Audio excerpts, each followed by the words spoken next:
নমস্কার বন্ধুরা, তোমরা কেমন আছো? আশা করি ভালোই আছো। মিষ্টু রান্নাঘরে তোমাদের স্বাগত জানিয়ে শুরু করছি আমার আজকের রেসিপি। আজ তোমাদের সঙ্গে আমি একটি খুব সুন্দর রেসিপি নিয়ে চলে এসেছি। আমার আজকের রেসিপি হলো আম কাতলা। এই আম কাতলাটা বানানোর জন্য আমি এখানে নিয়ে নিয়েছি কাতলা মাছ, আর আমার লাগবে আম, কুচি করে রাখা পেঁয়াজ আর কাঁচা লঙ্কা।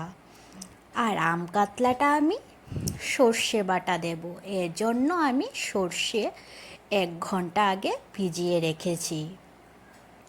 এখন আমি মশলাটা করে নেব। মশলাটা করার জন্য মিক্সির জারের বাটিতে আমি দিয়ে দিচ্ছি ভেজানো সর্ষে, তারপর এর মধ্যে দিয়ে দেব কুচি করে রাখা পেঁয়াজ। এখানে আমি একটা পেঁয়াজ দিয়েছি, আর দিয়ে দেব 7-8টার মতন লঙ্কা। ঝালটা তোমরা তোমাদের পছন্দ মতন দিতে পারো। এখন আমি মাছগুলি ভাজার জন্য মাছের মধ্যে নুন আর হলুদ মেখে নেব। এর জন্য আমি পরিমাণ মতন নুন আর পরিমাণ মতন হলুদ দিয়ে দিচ্ছি মাছগুলি মাখার জন্য। আমি যেভাবে এই আম কাতলাটা বানাচ্ছি, এইভাবে আম কাতলা বানালে সবাই খেয়ে আঙ্গুল চাটবে। আর আমি এই আম কাতলাটা কীভাবে বানাচ্ছি তার জন্য তোমরা পুরো ভিডিওটা দেখতে থাকো, না হলে বুঝতে পারবে না কিভাবে আমি এই আম কাতলা রেসিপিটি করছি। মাছটা আমার হলুদ নুন মাখা হয়ে গেছে। এখন আমি গ্যাসে একটা কড়াই বসিয়ে দিয়ে দিলাম সর্ষের তেল। রান্নাটা আমি সর্ষের তেলেই করব, এর জন্য আমি সর্ষের তেল দিয়ে দিলাম। তেল গরম হয়ে যাওয়ার পর আমি একে একে মাছগুলি দিয়ে দিয়েছি। এখন আমি মাছগুলি ভেজে নেব। সর্ষে দিয়ে কোনো কিছু রান্না করার সময় এই রান্নাটা সর্ষের তেলে করলে খেতে খুব ভালো হয়। এর জন্য রান্নাটা আমি সর্ষের তেলেই করব। মাছগুলি আমি এপিঠ ওপিঠ উল্টে ভালোভাবে ভেজে নিচ্ছি। সর্ষে দিয়ে মাছ রান্না করার সময় মাছগুলি হালকা ভেজে নিতে হবে। মাছগুলি বেশি ভাজলে খেতে ভালো লাগে না, এই জন্য আমি মাছগুলি হালকা ভেজে নিয়েছি। মাছগুলি আমার ভাজা হয়ে গেছে। এখন আমি মাছগুলি থালায় তুলে নিচ্ছি। মাছগুলি তুলে নেওয়ার পর এই তেলের মধ্যে আমি বাকি মাছগুলি ভেজে নেব। বাকি মাছগুলি ভাজার জন্য এখন আমি মাছগুলি তেলের মধ্যে দিয়ে দিচ্ছি। এই মাছগুলিও আমি ভেজে নেব। বাকি মাছগুলি আমার ভাজা হয়ে গেছে। এখন আমি বাকি মাছগুলিও থালায় তুলে নিচ্ছি।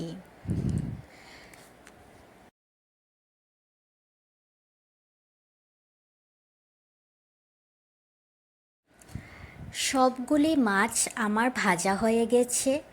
এদিকে আম কাতলা করার জন্য আমার মশলাটাও তৈরি হয়ে গেছে। এখন আমি রান্নাটা বসিয়ে দেব। মাছ ভাজার তেলের মধ্যে আমি ফোড়নে দিয়ে দিচ্ছি 2টো শুকনো লঙ্কা, আর দিয়ে দেব মেথি। ফোড়নটা হয়ে গেছে। এখন আমি এর মধ্যে মশলাটা দিয়ে দেব। মশলাটা দেওয়ার পর মশলাটা আমি খুন্তি দিয়ে নেড়ে নেব।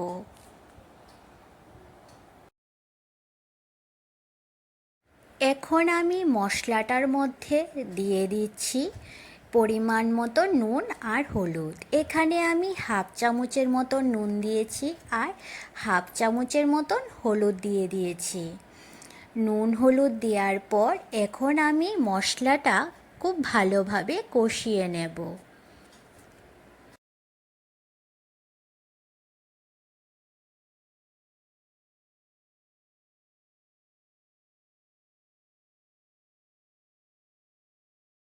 মশলাটা কষানো হয়ে গেছে, এখন আমি এর মধ্যে দিয়ে দিলাম জল।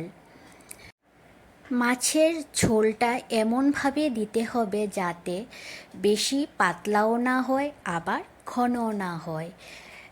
আম কাতলার এই ঝোলটা এইভাবে রাখলে তাহলে খেতে ভালো লাগে। ঝোলটা ফুটে এসেছে, এখন আমি এর মধ্যে দিয়ে দেব ভেজে রাখা মাছগুলি।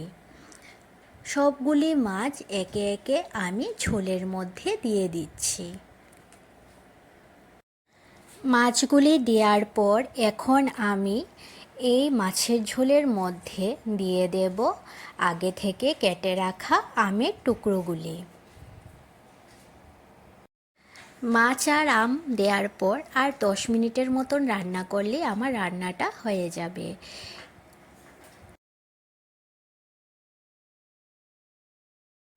মাছ আর আমগুলি দেওয়ার পর এখন আমি 5 মিনিটের জন্য ঢাকা দিয়ে দেব যাতে মাছের মধ্যে মশলাটা ভালোভাবে ঢুকে যায়, তাহলে খেতে খুব ভালো লাগবে। তোমরা আম কাতলা করার সময় মাছ থেকে আমের পরিমাণটা কম দেবে। আমের পরিমাণটা বেশি দিলে মাছ রান্নাটা টক হয়ে যাবে, খেতে ভালো লাগবে না। এদিকে আমার 5 মিনিট হয়ে যাওয়ার পর আমি ঢাকাটা তুলে নিয়েছি। মাছ রান্নাটা আমার হয়ে এসেছে, এখন আমি নামানোর আগে দিয়ে দেব কাঁচা লঙ্কা, তোমরা চাইলে নাও দিতে পারো, আর দিয়ে দেব কাঁচা সর্ষের তেল। মাছ রান্নাটা আমার হয়ে এসেছে, এখন আমি প্লেটে নামিয়ে নেব। আমার এই রেসিপিটি তোমাদের কাছে কেমন লেগেছে তোমরা অবশ্যই জানাবে, আর ভালো লাগলে লাইক আর সাবস্ক্রাইব করে দেবে। আমার ফেসবুক পেজ মিষ্টু রান্নাঘর, এই পেজটি ফলো করে দিও। ফেসবুক পেজের লিঙ্ক আমি ডিসক্রিপশানে দিয়ে দিয়েছি। আমি যেভাবে এই আম কাতলাটি করেছি এইভাবে তোমরাও একবার বাড়িতে করে দেখো, দেখবে খেতে খুব সুস্বাদু হয়, আর বাড়ির সবাই আঙুল চেটে খাবে আর প্রশংসা করতে থাকবে।